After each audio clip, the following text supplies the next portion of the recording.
Wait, what do you mean I don't have internet? I'm coding today and I can't just grab or Uber. What do you mean? I have to take the bus to Tagaytay?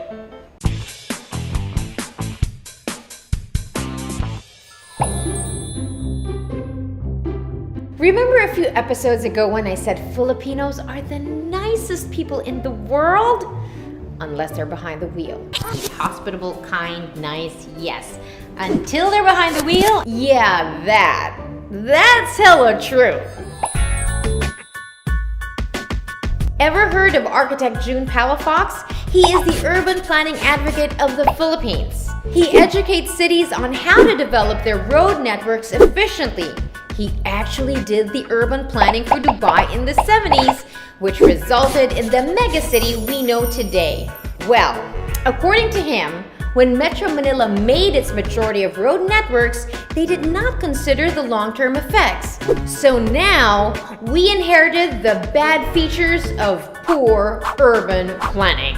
PUV terminals near exclusive villages where residents drive instead of commute? Check. Buildings not ready for natural calamities? Check.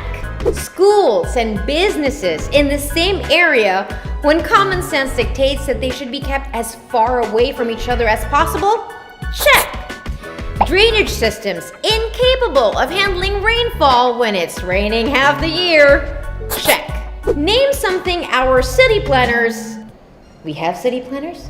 Name something our city planners could have done wrong or inefficiently. We probably did it. Undoing this mess is going to take a lot of time and a lot of effort. Considering how heavy traffic is in Los Angeles and Detroit, it's clear that the model we followed was broken in the first place. Speaking of broken, how about these road repairs that happen just when elections are right around the corner? Repairs that drag on for months, if not years.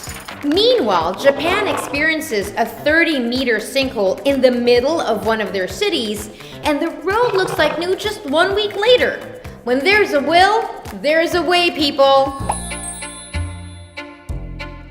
Architect Palafox further explains that the average Filipino wastes 28,000 hours in transit in his or her lifetime. That's 1,680,000 minutes. How do you measure all your wasted time? Imagine that. The prime of your life is wasted on traveling to and from work. That is time that you could have spent with your family, with your friends, or just being more productive. And we think it's just normal, when clearly it's eating away at our souls, red light by red light. Everyone has it bad when it comes to transportation. But what about the PWDs who have it way worse? They more than anyone need good transportation. And yet, taxi drivers refuse them. Buses don't have room for them.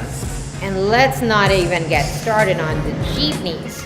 For a country with such a PWD-friendly tourism ad, we're not so friendly after all. The ultimate irony is, the very same mode of transportation the LTFRB and DOTR are currently vilifying is the very one that has a great track record of treating PWDs well. Your ride-sharing apps.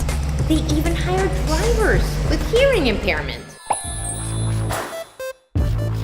According to Rappler, getting a license these days means they give you the answer to the written exam, and they highly discourage that you take the driving test. How can we expect good drivers on the road when these drivers never even really earned their licenses? You know why Uber and Grab drivers are not registered? Because last year, the LTFRB suspended applications and, until late July this year, have not processed any applications prior to the suspension. You know why cabbies extort money from us? It's because the meter works against them during traffic, and they have to pay the operators a boundary first before they make any money. And if they don't make the boundary, they have to pay for it themselves. Oh, and also, they don't have an actual salary at all. You know why buses stop wherever they please? That's because traffic enforcers know they can't pay fines or offer bribes. So, enforcers ignore their traffic violations. Every single person on the road has zero reasons to follow the rules. That's because in this pseudo Mad Max world we live in, rules are for losers. Is it any wonder why the situation is as bad as it is right now?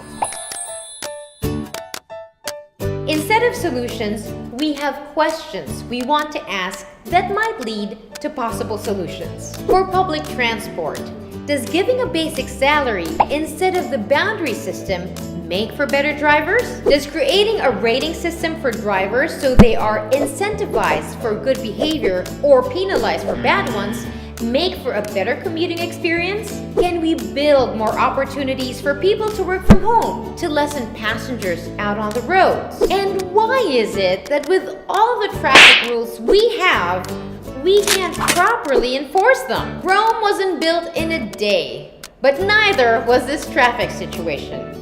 Do you have a few ideas? Do you want to vent as to how bad it gets? Well, I'm here to listen and to talk with you in the After Show FB live chat. Anyway, this has been Delamar giving it to you straight up.